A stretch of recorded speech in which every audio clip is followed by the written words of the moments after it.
Às vezes, o silêncio em um cômodo soa mais alto do que qualquer grito. Percebi isso na noite em que fiquei sozinha novamente. Meu marido tinha viajado a negócios, como de costume, por pouco tempo, mas ambos sabíamos que se arrastaria por semanas. Ele sempre dizia que fazia isso por nós, pelo futuro. E eu acreditava nele. Ou tentava acreditar. Mas quando a porta se fechou atrás dele, o apartamento pareceu mudar. As paredes ficaram mais altas, o teto mais baixo, e o silêncio começou a me oprimir. Durante o dia, eu ainda conseguia me esconder atrás das minhas tarefas: trabalho, compras, telefonemas. Mas à noite, o verdadeiro teste começou. Liguei a TV apenas para ter um som de fundo. Não ouvi nada, só para que alguém falasse. Só para que parecesse que eu não estava sozinha. Porque neste cômodo, neste mesmo quarto, onde antes ríamos até a meia-noite, agora estava silencioso demais. Naquela noite, não consegui dormir por muito tempo. Eu fiquei deitada ali, encarando o teto, contando os sons, o zumbido do elevador, passos na entrada, portas batendo. E de repente, um baque seco em algum lugar próximo. Como se alguém tivesse arrombado a porta do vizinho. Meu coração afundou. Congelei. Passos. Pesados. Lentos. Pararam bem na porta do meu apartamento. Parei de respirar.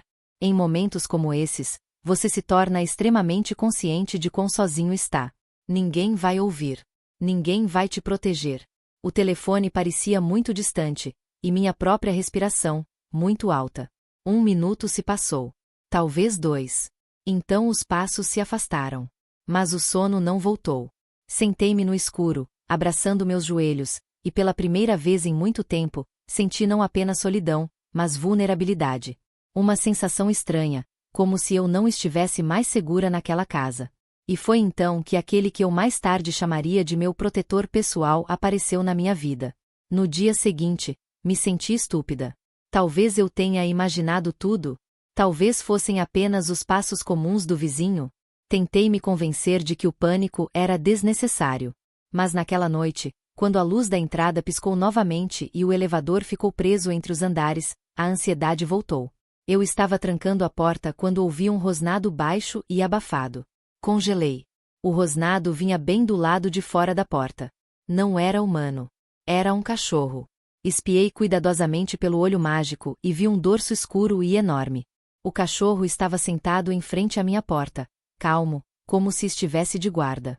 Um peito largo, patas poderosas, um olhar atento em direção à escada. E ao lado dele estava um homem.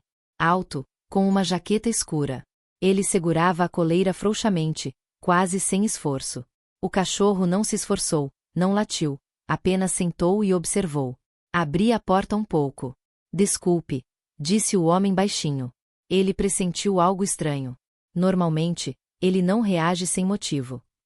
Sua voz era calma, confiante. O tipo de voz que não causa alarme. Descobri que ele morava no andar de baixo. E o nome do cachorro era Grom. Grande, sério, mas, como ele mesmo dizia, não incomoda os seus. A partir daí, Grom passou a deitar-se frequentemente à minha porta à noite. Às vezes por acidente, às vezes como se fosse de propósito. E eu me pegava ouvindo não os passos na entrada, mas a sua respiração tranquila através da parede. Estranhamente, pela primeira vez em muito tempo, dormi em paz, sabendo que havia alguém à porta. Alguns dias depois, os vizinhos do pátio chamaram o dono, rindo. Ei, cachorro grande, você mandou o seu segurança de volta ao trabalho. Ele sorriu. E, por algum motivo, aquele sorriso me deixou ainda mais calmo. O apelido cachorro grande não pegou por acaso. As pessoas do pátio o chamavam assim não só por causa do Grom. Ele era assim mesmo, calmo, forte, com uma espécie de autocontrole. Não agressivo. Apenas confiável. Alguns dias depois, ele mesmo bateu à minha porta.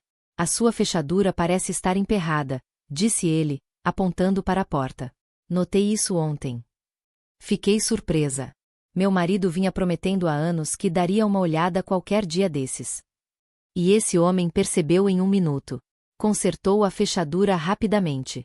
Depois, casualmente, apertou a maçaneta solta da cozinha. Checou a janela da varanda, só por precaução. Fez tudo com calma, sem palavras desnecessárias, sem insinuações. simplesmente porque precisava. E em certo momento, me peguei com uma sensação estranha. Eu queria que ele demorasse para ir embora. Começamos a conversar às vezes. Primeiro, sobre a casa, sobre os vizinhos. Depois, sobre o trabalho. Sobre a vida. Ele ouvia atentamente, sem interromper. Não olhava para o celular. Não tinha pressa para terminar a conversa. E o mais estranho era que ele notava os pequenos detalhes. Você está cansada, disse ele uma vez. Seus olhos parecem diferentes hoje. Meu marido nunca notava essas coisas. Mesmo quando eu chorava, e ele perguntava com mais frequência: o que aconteceu? Com um toque de irritação, como se fosse apenas mais um problema na lista. Mas esse homem simplesmente viu. Ele me olhou como se eu fosse importante. Não como uma mulher para impressionar. E não como uma vizinha por mera cortesia. Mas como uma pessoa. E, pela primeira vez, me perguntei: quando foi a última vez que alguém realmente se importou com o que eu sentia? Com Grom à porta e seu dono por perto, o apartamento não parecia mais vazio. Mas, junto com a calma, algo mais surgiu. Caloroso. Perigoso. Eu ainda não havia chamado aquilo de afeto. Mas talvez já tivesse começado. Naquela noite, a chuva caía torrencialmente, como se quisesse varrer a cidade inteira. A luz da entrada piscou novamente, e eu mesma o convidei a entrar, para esperar passar. Parecia razoável. Quase inocente. Grom se acomodou aos meus pés, pesado e quente. Sua presença, de alguma forma, tornava tudo menos perigoso.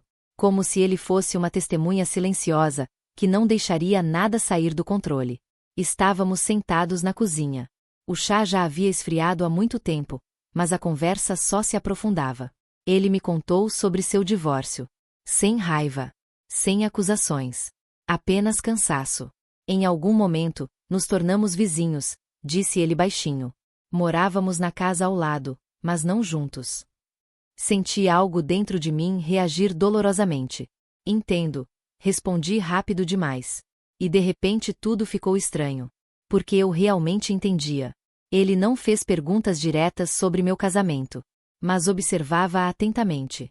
E naquele silêncio entre as palavras havia mais do que em qualquer confissão. A chuva batia no vidro. O apartamento estava quente. Aconchegante demais. Me vi contando coisas que nem mesmo minhas amigas haviam contado.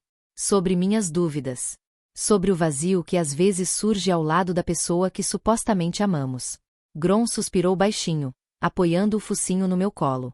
E em algum momento, um pensamento me atingiu com uma clareza inesperada. Algo que acontece apenas em palavras pode realmente ser considerado traição. Não estávamos nos tocando. Nada era proibido. Mas quando ele saiu, senti um leve arrepio, não de frio. Eu sabia que a linha ainda não havia sido cruzada. Mas eu já estava perto demais dela. Aconteceu uma semana depois. No final da noite, um grito ecoou na entrada. Uma voz masculina rouca, seguida de um estrondo, como se algo pesado tivesse batido na parede. Estremeci. A luz do apartamento oscilou e se apagou. A escuridão caiu instantaneamente. Meu coração começou a bater tão forte que parecia audível através da porta. Procurei meu celular às apalpadelas, mas o sinal estava fraco. Os gritos continuavam na entrada. Discussões de bêbados, passos, palavrões. E de repente, uma batida forte na minha porta.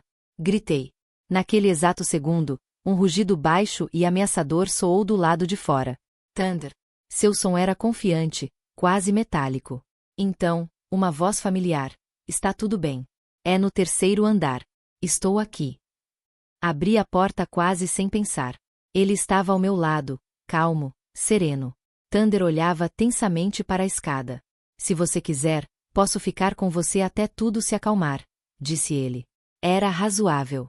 Lógico. Seguro. Acendemos velas. O apartamento na penumbra suave parecia estranho. Ele se sentou ao meu lado, não muito perto, mas perto o suficiente para que eu sentisse seu calor. Thunder se instalou entre nós, como se nos dividisse e nos conectasse ao mesmo tempo.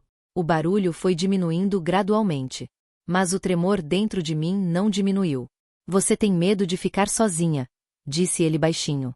Não era uma pergunta. Assenti. E naquele momento, O medo se tornou algo mais do que apenas uma reação ao barulho na entrada. Era medo do vazio. Do silêncio. De uma noite sem a respiração de alguém por perto. Ele não fez nada além disso. Simplesmente ficou. Eu estava com medo, e o deixei ficar. Quando ele se deitou no sofá da sala e eu fui para o quarto, de repente percebi que sentia um estranho alívio. Como se o mundo tivesse voltado à estabilidade. A fronteira ainda não havia sido cruzada. Mas agora estava bem dentro do meu apartamento. De manhã, acordei antes dele. O apartamento estava silencioso. Calmo. Quase aconchegante. Por um segundo, cheguei a pensar que era assim que a vida normal era. Quando alguém fazia café na cozinha, quando se ouviam passos na sala, quando você não estava sozinha. Ele não estava tentando ser um herói. Não fez nenhum gesto grandioso. Ele simplesmente estava lá. E era exatamente isso que era mais perigoso. Eu o observei e de repente percebi. Não era apenas medo, e não era apenas Thunder. Que estava vigiando a porta. A segurança que eu sentia não vinha da proteção física, mas do fato de haver alguém por perto que me via, me ouvia, me notava. Quando ele olhou para mim naquele momento, calmamente, sem pressão, de repente senti algo dentro de mim se romper. A fina defesa interna que eu havia construído em torno do meu casamento ao longo dos anos. Você não precisa ser forte o tempo todo, disse ele baixinho. E eu não aguentei mais. Dei um passo à frente. Quase imperceptivelmente. Não era pura paixão, mas sim um desejo desesperado de me sentir viva, necessária, desejada. Sua palma tocou minha bochecha, cuidadosamente, como se estivesse testando as águas. Eu não me afastei. O beijo foi breve, hesitante, quase confuso. Mas ele mudou tudo. No momento em que seus lábios tocaram os meus, eu soube que havia cruzado a linha. Eu havia buscado proteção contra a escuridão, mas encontrei o perigo dentro dela. Ele recuou primeiro. Não havia triunfo em seu olhar, apenas compreensão. Nós dois sabíamos que aquilo era mais do que fraqueza. Era traição. Não estridente. Não teatral. Mas real. E foi naquele momento que percebi que meu protetor não estava me salvando. Ele estava apenas evidenciando aquilo de que eu vinha me escondendo há tanto tempo. Ele voltou mais cedo. Sem avisar. Sem ligar do aeroporto. Ouvi a chave girar na fechadura e minhas pernas literalmente cederam. Naquele instante, eu estava na cozinha olhando pela janela, mas não vi o quintal. Vi a manhã em que tudo mudou.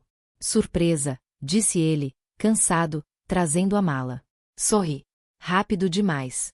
Com muita cautela. Ele me abraçou e, de repente, senti como aquele toque havia se tornado estranho. Não frio, apenas familiar. Como um movimento automático, aprendido ao longo dos anos. E então houve um latido. Grom, que estava sentado perto da minha porta, eu já não me lembrava porque ele estava ali, de repente latiu agudamente. Não agressivamente, mas tensamente. Ele olhou para o meu marido atentamente, como se o estivesse estudando. Meu marido franziu a testa. Que tipo de segurança é essa? Tentei rir. O cachorro do vizinho. Às vezes ele fica aqui em casa.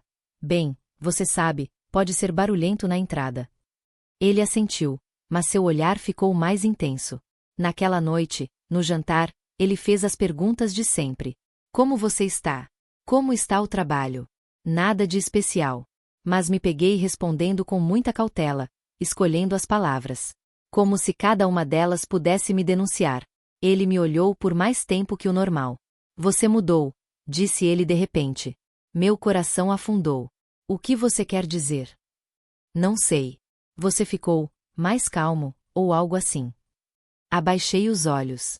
Às vezes, os cães pressentem a verdade antes das pessoas.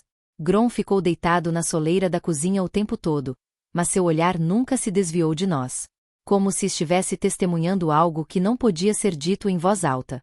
Naquela noite, meu marido me abraçou mais forte que o normal. E eu fiquei deitada de olhos abertos e entendi. Agora o perigo não estava mais na entrada escura. Foi neste quarto. Entre nós. E dentro de mim. Passaram-se vários dias. Meu marido mergulhou novamente no trabalho. Telefonemas, seu laptop, frases curtas em vez de conversas. Tudo voltou à rotina habitual. Só eu não era mais a mesma. Grom não estava mais deitado à minha porta. Seu dono começou a me cumprimentar com reservas, sem a antiga doçura no olhar. Nós dois entendíamos. O que aconteceu não podia se repetir. E não podíamos fingir que não aconteceu. E foi então que me fiz a primeira pergunta honesta. Quem era realmente meu protetor? Não era o Thunder. Ele só reagia a barulhos e perigos. Não era seu dono. Ele simplesmente estava lá no momento em que eu desabei por dentro. O verdadeiro problema estava em mim. No meu silêncio. Nos anos de silêncio. No fato de eu ter me acostumado tanto a ser a esposa compreensiva, que deixei de ser uma pessoa viva, com meus próprios medos e necessidades. Eu estava procurando alguém para me salvar da solidão. Mas como se pode salvar a si mesmo se não se admite que se está se sentindo mal? Proteção não é quando alguém te abraça por medo. É quando você não tem medo de viver a sua própria vida. Passei um longo tempo sentada naquele mesmo quarto onde antes eu temia os passos do lado de fora da porta. E percebi, o mais difícil não é resistir ao toque de outras pessoas. O mais difícil é falar honestamente. Com meu marido. E comigo mesma. Ainda não sei como nossa história vai terminar, com confissões, um término ou uma tentativa de reconstruir tudo. Mas sei com certeza, não posso mais ficar em silêncio. Às vezes, o cachorro grande aparece na sua vida não para te proteger, mas para te mostrar onde você é vulnerável. O que você acha? Um beijo pode ser considerado traição se nasceu da solidão?